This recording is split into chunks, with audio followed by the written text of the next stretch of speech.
Imagine waking up to discover that your entire future has been sold to a complete stranger, all because you inherited a few acres of dirt.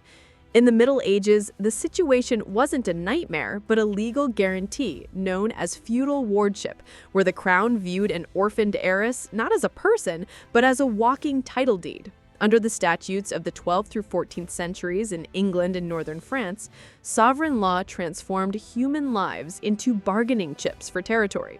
If a nobleman died, leaving an underage heir, the overlord, or the king, seized the right of marriage, effectively turning the ward into a liquid asset to be auctioned off to the highest bidder. Wealthy merchants or minor knights would pay a fine to the king to marry the heiress, essentially purchasing her land through the ceremony. A striking example of this systematic cruelty can be found in the case of Isabel de Clare, who in 1189 became one of the most desired assets in Europe after inheriting the vast earldom of Pembroke. At just 18 years old, she was granted by King Richard the Lionheart to William Marshall, a man more than 20 years her senior, specifically as a reward for his loyal military service. This was a ruthless real estate transaction in which the bride was the currency.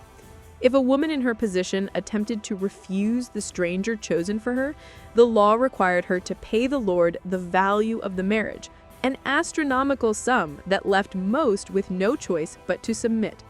While popular ballads of the time lamented the sale of youth, the Court of Wards continued to process thousands of these transactions, proving that land hunger always outweighed human life.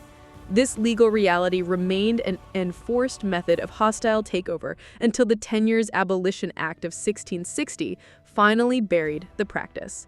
The history of the period remains a stark revelation that for centuries, the law itself was the primary tool used to enforce marriages between total strangers for the sake of profit.